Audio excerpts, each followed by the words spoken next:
Good afternoon everyone. कैसे हैं आप सभी? आशा करते हैं बढ़िया होंगे। कल हमने क्लास ली थी, एक स्मॉल क्लास ली थी जिसमें आप लोगों को एक थोड़ा सा सरप्राइज था हमारी तरफ से और विजन एग्री एकेडमी तरफ से। आज हम आपके लिए लेकर आए हैं सॉइल साइंस, मृदा विज्ञान, IBPS AFO के लिए, इफको AGT, MP RHEO की जो तैयारी कर रहे हैं, ADO की तैयारी कर रहे हैं, UP AGTA, UKAO, आपका जो है नाबार्ड, जो भी इन एग्जाम की तैयारी कर रहे हैं उनके लिए सॉइल साइंस का आज सेकंड वाला या फिर कहें द्वितीय सेशन होने वाला है। ठीक है, तो बढ़िया से सभी लोग जुड़ जाइए, सेशन को शेयर जरूर करिएगा। क्लास सेकंड है ये, डेली आपकी 12 बजे लाइव होती है। तो रोजाना आपका दोपहर 12 बजे महत्वपूर्ण वस्तुनिष्ठ प्रश्न हिंदी व अंग्रेजी दोनों माध्यम में ये रहने वाली क्लास है। तो बढ़िया से जुड़ जाइए। शुरू करने से पहले मैं बता दूं बच्चों, आप लोगों के लिए मेगा सेल जो कि मंथ एंड सेल चल रही है, आप लोगों के लिए कूपन कोड है जिसमें आपको 75% तक का डिस्काउंट मिलने वाला है। हर एक कोर्स पर आपको कूपन कोड क्या लगाना है? APR40। APR40, इसमें आपको 75% तक का डिस्काउंट मिल जाएगा प्रत्येक कोर्स पर। ठीक, साथ में साथ बच्चों आप लोगों के लिए मृदा विज्ञान की किताब सभी बच्चों के लिए, और साथ में साथ IBPS AFO के लिए नया बैच जो कि 1 मई से स्टार्ट होने जा रहा है। ठीक है, चलिए शुरू करते हैं आज के सेशन को। सभी लोग जुड़ जाइए बढ़िया से। पहला प्रश्न बच्चों, A+B+C क्षितिज को क्या कहा जाता है? सोलम, रेगोलिथ, प्रोफाइल, मृदा प्रोफाइल या इनमें से कोई नहीं। A+B+C horizon is called solemn, regolith and soil profile and none of these। तो बच्चों बताइए जल्दी से क्या होगा आंसर, A, B, C या फिर D। भाई हमारा जो A, B और +C है, इन दोनों को मिलाकर हम क्या कहते हैं? रेगोलिथ कहा जाता है। A संस्तर, B संस्तर और C संस्तर को मिलाकर हम क्या कहते हैं बच्चों? रेगोलिथ कहते हैं। क्या कहते हैं? रेगोलिथ। ठीक, A और +B को मिलाकर क्या कहते हैं? A+B को मिलाकर, A और B संस्तर को मिलाकर हम क्या कहते हैं? सोलम कहते हैं। टॉप 500 क्वेश्चन MCQ कराएं सॉइल साइंस के, बिल्कुल भैया कराने वाले हैं, कराएंगे, जल्द ही कराएंगे। ठीक है, तो A और +B को मिलाकर क्या कहते हैं? आपका सोलम कहते हैं। ठीक, सॉइल प्रोफाइल या मृदा परिच्छेदिका की बात करें, मृदा परिच्छेदिका की, तो मृदा की खड़ी काट या वर्टिकल पोर्शन ऑफ सॉइल, जिसमें मृदा को विभिन्न संस्तरों में डिवाइड करके उनका अध्ययन किया जाता है, मृदा प्रोफाइल कहलाती है। मृदा प्रोफाइल आपका A हॉरिजॉन से लेकर आपके R horizon unaffected rock mineral तक जो है फैली होती है। ठीक है, जिसमें आपका AB सोलम होता है और आपका AB और C को मिलाकर हम क्या कहते हैं? रेगोलिथ कहते हैं। रेगोलिथ देखो आपने पढ़ा होगा कि मृदा की टूट फूट से किसका निर्माण होता है, या फिर कहें चट्टानों की टूट फूट से। चट्टानों की टूट फूट से हमारा रेगोलिथ बनता है और रेगोलिथ से ही हमारी क्या बनती है? मिट्टी बनती है या मृदा बनती है। ठीक, जैसे आप देख सकते हैं ये आपका O ऑर्गेनिक लेयर है, सबसे पहली लेयर होती है ऑर्गेनिक, जो कि हमारी खेती वाली मृदाओं में, कौन सी बच्चों? खेती वाली मृदाओं में अनुपस्थित होती है। आपकी जो ऑर्गेनिक लेयर है जिसमें आपका ह्यूमस होता है, कार्बनिक पदार्थ होता है, ये किसमें अनुपस्थित होती है? आपकी कल्टीवेटेड सॉइल में। कल्टीवेटेड सॉइल में किसमें होती है? आपकी जो है एक है नहीं पाई जाती है। बाकी ये जंगली मृदाओं में, पहाड़ी मृदाओं में ये देखने को मिलती है, चारागाह में देखने को मिलती है। ठीक, A हॉरिजॉन की बात करें तो इसे टॉप सॉइल कहते हैं। ये हमारी जो है ऊपरी भू प्रॉपर्टी होती है जो कि मृदा में पाई जाती है। ठीक, टॉप सॉइल है, मिनरल विथ ह्यूमस मिनरल्स। इसे हम एल्यूविएशन लेयर भी कहते हैं। भैया A के बाद E आता है, जहां पर एल्यूविएशन लेयर आपका A का ही सब हॉरिजॉन होता है, आपका E हॉरिजॉन, जिसमें आपके मिनरल्स व ह्यूमस क्या होता है? लीचिंग के माध्यम से, निच्छालन के माध्यम से नीचे जाता है।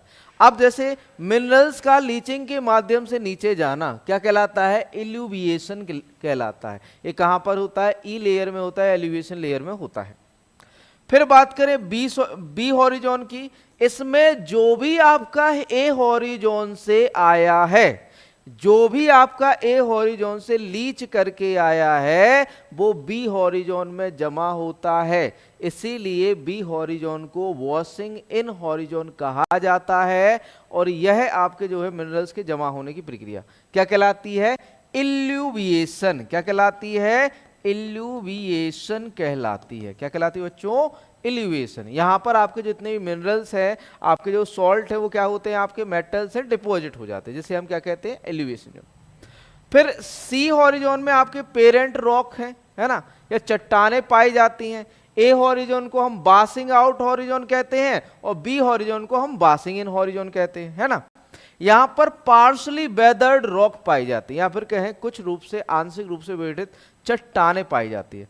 आर हॉरिजॉन की बात करें तो यहां पर मूल चट्टानें या बेड रॉक पाई जाती हैं। क्या पाई जाती है बच्चों? आर हॉरिजॉन में बेड रॉक पाई जाती है। क्लियर इतना? आगे बढ़ते हैं अगले क्वेश्चन की ओर। Question number 27। हमने कल जो है आपके परसों हमने 25 क्वेश्चन कराए थे, उसके आगे फिर ऐसे ही आपके आगे कराएंगे, यहां पर क्रम से ही कराते जाएंगे, ठीक है। तो भैया आपका क्वेश्चन नंबर 27 है, यह मिट्टी के मिश्रण की प्रक्रिया है, एक निश्चित सीमा तक मिश्रण सभी मिट्टी में होता है। पेडोटर्बेशन, laterisation, ग्लेजेशन, पोर्टजोलाइजेशन। This is the process of mixing of soil. Mixing to a certain extent occurs in all soil. Pedoturbation, lateralization या ग्लेजेशन या पोर्टजोलाइजेशन। बताइए भैया क्या कहोगे? Process of mixing of soil, जल्दी से बताइए भैया। Process of mixing of soil is called, या फिर कहें मिट्टी के मिश्रण की प्रक्रिया, मिलाने की प्रक्रिया क्या कहलाती है? जल्दी से बता दो बच्चों, यहां पर आपका कॉन्सेप्ट भी क्लियर करते जाएंगे। तो भैया मिट्टी के मिश्रण की प्रक्रिया पेडोटर्बेशन, देखो भैया ये अंकित है, ये अमित है, अमित कुमार डेली आते फिर भी रॉन्ग आंसर कर रहे हो भाई। पेडोटर्बेशन होता है ना, pedoturbation, mixture of soil is called pedoturbation. मिट्टी के मिश्रण को हम क्या कहते हैं? पेडोटर्बेशन कहते हैं। क्या कहते हैं बच्चों? पेडोटर्बेशन कहते हैं। लेटराइजेशन क्या कहलाता है? लेटराइजेशन का मतलब होता है, लेटराइजेशन का मतलब है कि भैया aluminium plus iron, aluminium plus iron का जमा होना, डिपॉजिट होना, है ना।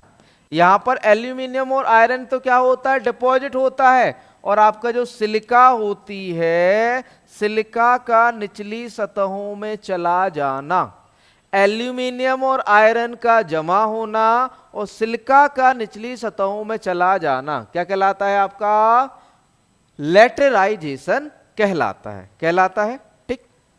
अब भैया लेटराइजेशन का उल्टा क्या होता है भाई? पोर्टजोलाइजेशन होता है। लेटराइजेशन का उल्टी प्रोसेस क्या होती है? पोर्टजोलाइजेशन। पोर्टजोलाइजेशन में क्या होता है भाई? एल्यूमिनियम और आयरन का तो निचली सतहों में निच्छालन हो जाना और सिलिका का मृदा में जमा होना क्या कहलाता है बच्चों? पोर्टजोलाइजेशन कहलाता है। किसमें आपका जो है पोर्टजोलाइजेशन। ग्लेइजेशन की बात करें तो ग्लेई सॉइल, ग्लेई सॉइल कहां बनती है? जहां आपका जल भराव होता है। जल भराव की स्थिति के कारण आपकी ग्ले या दलदली मृदा का बनना, या फिर कहें आपका ग्ले सॉइल का निर्माण होना, जो कि रंग में हरी नीली होती है, उसे हम क्या कहते हैं? आपका ग्लेइजेशन कहते हैं, ठीक। और लेटराइट सॉइल हमारी लेटराइजेशन की प्रोसेस के द्वारा बनती है। क्लियर है बच्चों? क्लियर है? चारों ऑप्शन मैंने क्लियर किए। अगला क्वेश्चन है, इस प्रक्रिया में ऊपरी परतों से सिस्कियो ऑक्साइड की जगह सिलिका को हटा दिया जाता है और इस तरह सिस्कियो ऑक्साइड को सोलम में केंद्रित कर दिया जाता है। अब भैया मैं सिस्कियो ऑक्साइड बता दूं बच्चों, सिस्कियो ऑक्साइड क्या होता है? सिस्कियो ऑक्साइड आपका एल्यूमिनियम और आयरन का मिक्सचर होता है ना। सिस्कियो ऑक्साइड क्या है? एल्यूमिनियम और आयरन का मिक्सचर।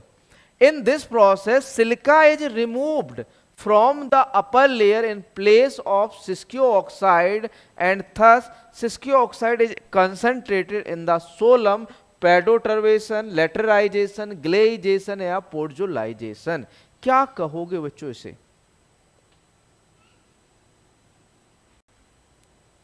बताइए जल्दी से। सिस्की ऑक्साइड की है सिलिका को हटाना।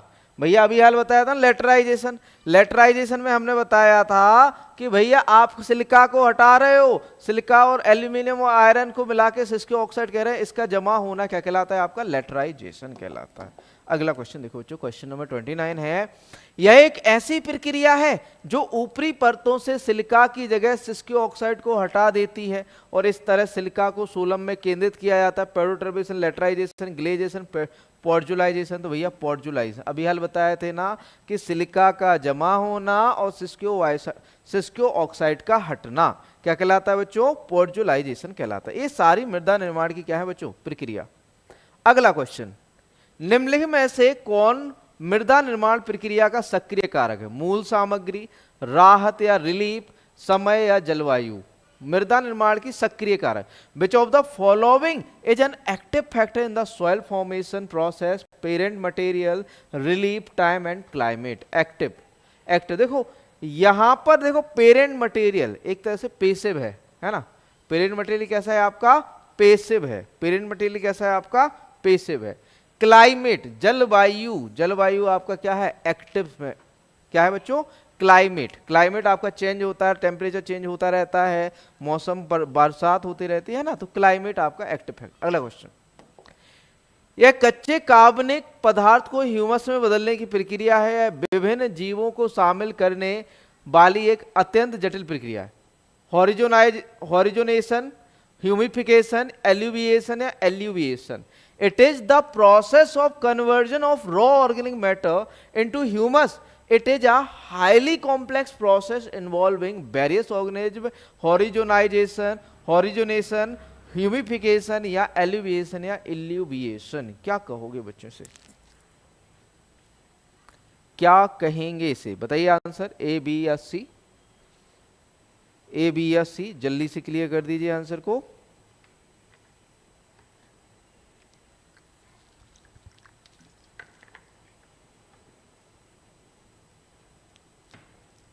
जल्दी से क्लियर कीजिए।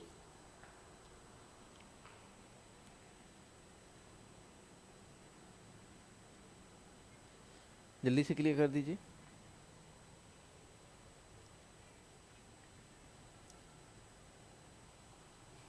हॉरिजोनाइजेशन?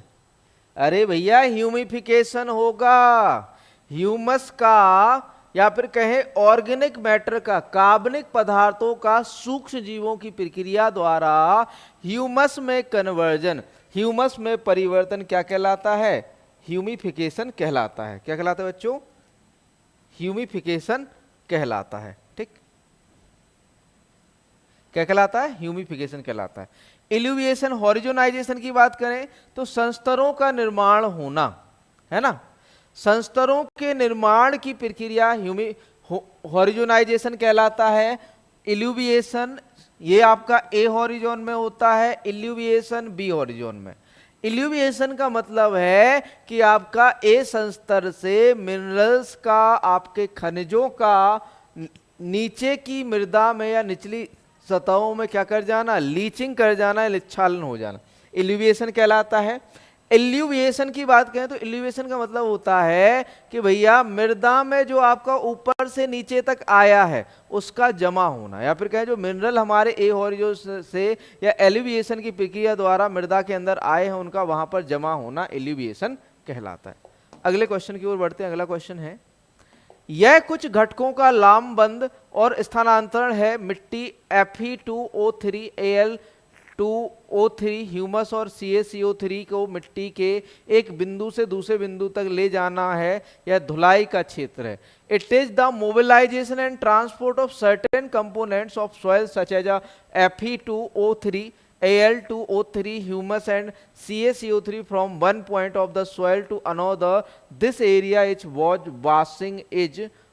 washing out, धुलाई का क्षेत्र है। तो हमें अभी हाल बताया था एल्यूविएशन, यहाँ से एक स्थान से दूसरे स्थान पर आपके क्या करते हैं, आपके जो है मृदा जाती है उसे हम क्या कहते हैं? Washing out. या फिर कहें बासिंग आउट कहते हैं, जिसे हम वॉशिंग भी कह सकते हैं, धुलाई भी कह सकते हैं, वॉशिंग आउट भी कह सकते हैं, वो है आपका एल्यूविएशन। ऑप्शन सी राइट आंसर हो जाता है। अगला क्वेश्चन, निचली परत में मिट्टी की सामग्री के जमाव की प्रक्रिया को क्या कहा जाता है? The process of deposition of soil material in the lower layer, तो आपको पता है एल्यूविएशन कहलाता है। अगला क्वेश्चन देखिए 34, प्रमुख नैदानिक क्षितिज या फिर कहें आपका डायग्नोस्टिक हॉरिजॉन और गुणों की उपस्थिति या अनुपस्थिति द्वारा इंगित मिट्टी बनाने की प्रक्रियाएं हैं। यह एक है soil forming process indicated by the presence or absence of major diagnostic horizon and property. This is a मृदा क्रम, मृदा उपक्रम, परिवार, श्रृंखला, soil order, soil सब ऑर्डर, फैमिली या सीरीज। क्या कहोगे भैया इससे, क्या कहोगे? 34 का आंसर कीजिए बच्चों।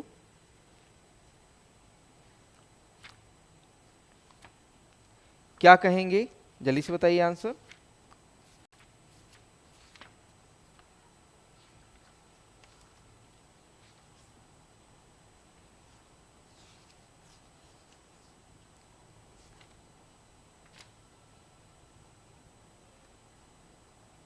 तो बच्चों से हम क्या कहेंगे, आपका सॉयल ऑर्डर। बिल्कुल सही, Kuldeep Kumar Maurya ji order, soil order answer कर रहे हैं, जो कि बिल्कुल सही है। अभी तक आपके 12 सॉयल ऑर्डर हैं। कितने हैं बच्चों? 12 सॉयल ऑर्डर हैं टोटल आपके जो इंडिया में है, 12 सॉयल ऑर्डर हैं। ठीक, कितने हैं? 12 सॉयल ऑर्डर हैं। ठीक, सॉयल ऑर्डर 12 है। ठीक, अगला क्वेश्चन, क्वेश्चन नंबर 35, क्षितिज का प्रकार और व्यवस्था, रंग बनावट, संरचना, क्षितिज की स्थिरता और प्रतिक्रिया, क्षितिज के रासायनिक और खनिज गुण क्या होते हैं? मृदा क्रम, मृदा उपक्रम, परिवार, श्रृंखला। Type and arrangement of horizon, colour, texture, structure, stability and reaction of a horizon, chemical and mineralogical property of horizon, soil order, soil सब ऑर्डर, या फिर बच्चों इसे हम क्या कहेंगे, फैमिली या सीरीज। क्या कहोगे बच्चों इसे? तो इसे हम कहेंगे बच्चों सीरीज। क्या कहेंगे बच्चों? Series.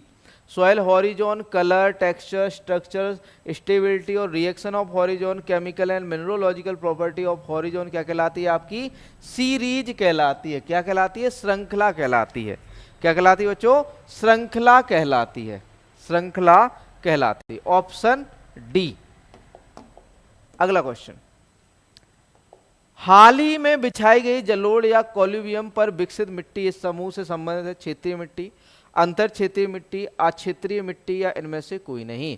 Soils developed on recently laid down alluvium और colluvium belong to the this group, जेनोग्राफिक सॉइल, इंटरजूनल सॉइल या नॉन जूनल सॉइल या नन ऑफ दीज। तो इसे हम बच्चों नॉन जूनल सॉइल कहते हैं। क्या कहते हैं बच्चों? नॉन जूनल सॉइल या अक्षेत्रीय मिट्टी। हाल ही में बिछाई गई जलोढ़ या कॉल्यूवियम पर विकसित मिट्टी इस समूह में आती है, अक्षेत्रीय मिट्टी में आती है। अगला क्वेश्चन, मृदा वर्गीकरण के जनक कौन है? Gardy Smith, Daniel Hillel, Jenny Dokuchaev. Who is the father of soil classification? Gardy Smith, Daniel Hillel, Jenny या डोकोचेव। तो गार्डी स्मिथ को एक है फादर ऑफ सॉइल क्लासिफिकेशन या मृदा वर्गीकरण का जनक किसे कहा जाता है? आपका गार्डी स्मिथ को कहा जाता है, गार्डी स्मिथ को। अगला क्वेश्चन, निम्नलिखित में से कौन प्रमुख वर्णक्रमीय रंग को संदर्भित करता है? Which of the following refer to the dominant spectral color, value, chroma, hue? तो भैया वैल्यू क्या दर्शाता है? वैल्यू दर्शाता है lightness and darkness, lightness and darkness of colour.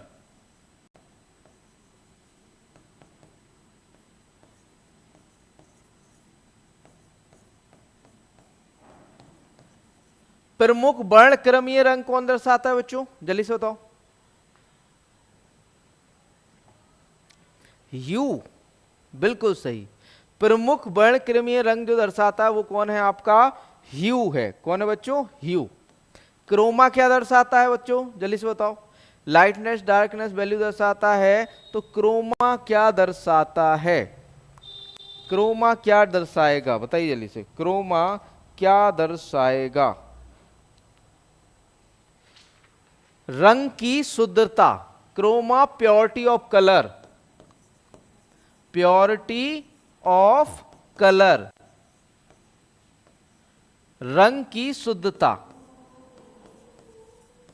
Purity of colour कौन दर्शाता है आपका? रंग की शुद्धता कौन दर्शाता है? क्रोमा। अगला क्वेश्चन, निम्नलिखित में से कौन रंग के हल्केपन और गहरेपन को दर्शाता है? तो अभी हाल बताया था, वैल्यू दर्शाती है। Option A, which of the following indicate lightness and darkness of a colour? Value. Next question, निम्नलिखित में से कौन मिट्टी के रंग की शुद्धता को दर्शाता है?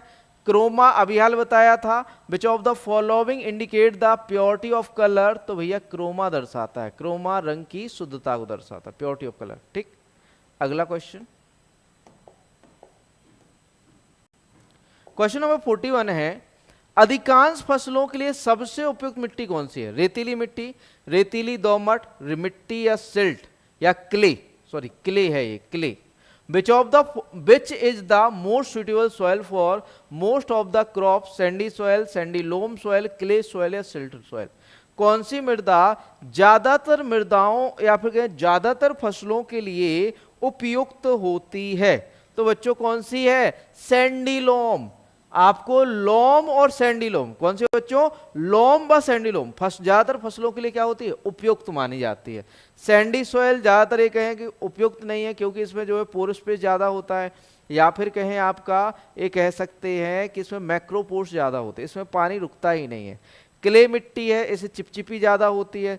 सिल्ट ये आपकी बजरी जैसी होती है, गाद होती है। ठीक, सबसे ज्यादा जो उपयुक्त है वो सैंडी लोम है। अगला क्वेश्चन, विभिन्न मिट्टी की जल धारण क्षमता अवरोही क्रम में बताइए।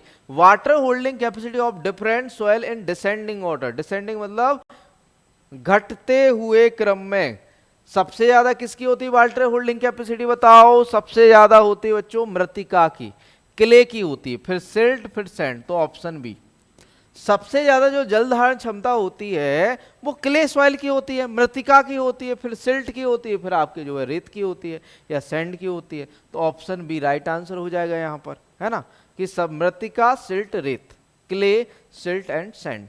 अगला क्वेश्चन देखिए, क्वेश्चन नंबर 43 है, क्षेत्र क्षमता और बिल्टिंग गुणांक के बीच स्थित केशिका जल का भाग क्या कहलाता है? केशिका जल, उपलब्ध जल, अनुपलब्ध जल या अति उपलब्ध जल? What is the part of capillary water situated between field capacity and wilting coefficient is called?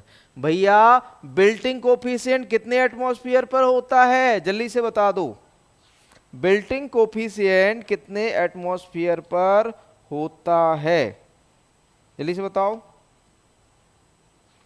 Wilting coefficient कितने एटमॉस्फेयर पर होता है? तो लगभग बिल्टिंग कोफिशिएंट कितने पे होता है आपका? WC,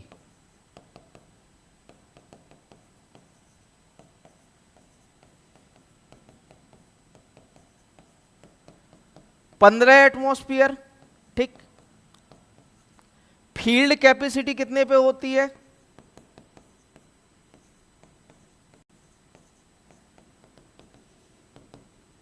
1/3 ATM atmosphere. तो बच्चों 1/3 से 1/15 सॉरी 1/3 से 15 के बीच जो आपका होता है वो होता है आपका अवेलेबल वाटर, और 15 के ऊपर जो होता है अनअवेलेबल वाटर होता है। और यदि बच्चों ज़्यादा है या फिर कहें आपका ये कह सकते हैं आपका जो है सुपर अवेलेबल जब होगा जब जल का भराव ज़्यादा होगा। ठीक, और बाकी अनअवेलेबल। कैपिलरी वाटर की बात करें तो ये आपका 1/3 से 31 ATM तक क्या होता है? उपस्थित होता है। कौन सा? Capillary water. ये अवेलेबल भी होता है, अनअवेलेबल।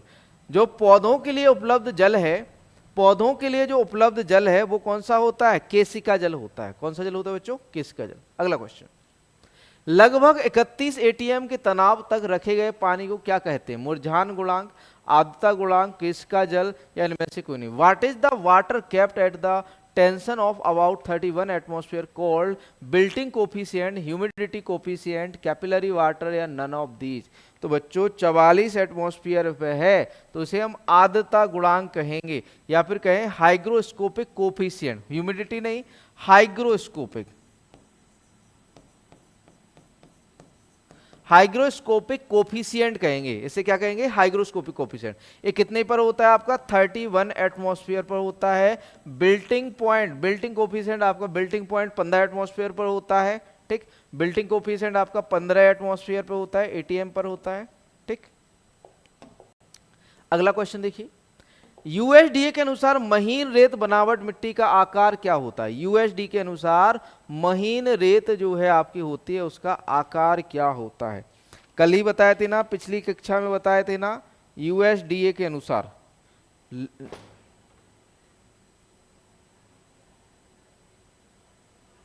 पिछली कक्षा में हमने ये बताया था आपको, यूएसडीए के अकॉर्डिंग।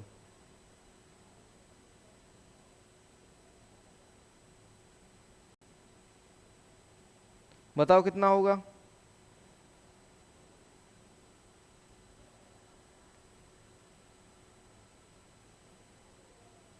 यूएसडी के अकॉर्डिंग कितना होता है, जल्दी से बताओ।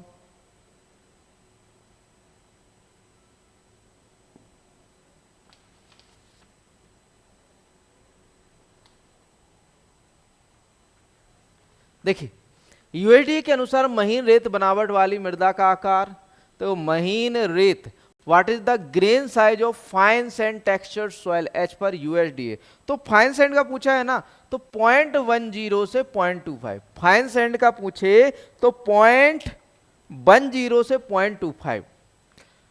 Very fine sand, very fine sand का कितना होता है बच्चों यूएसडी के अनुसार? 0.05 से 0.10। वेरी फाइन सैंड 0.05 से 0.10, वेरी फाइन सैंड, ठीक। और मीडियम सैंड कितना होता है? मीडियम सैंड 0.25 से 0.50, ये आपका मीडियम सैंड होगा। मीडियम सैंड 0.25 से 0.50 क्या कहलाता है? Medium sand. और आपका कोअर सैंड,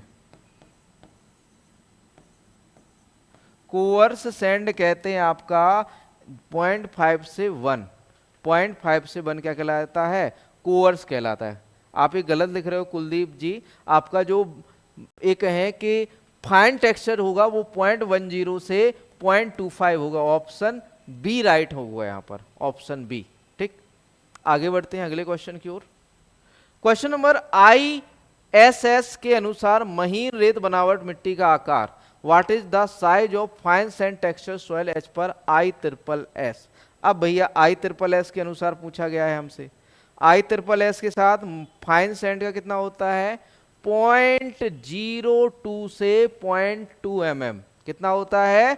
0.02 से 0.2 mm। क्ले का क्या होता है आपका? क्ले का होता है आपका, सॉरी, क्ले का होता है 0.002 mm, लेस देन 0.002 mm।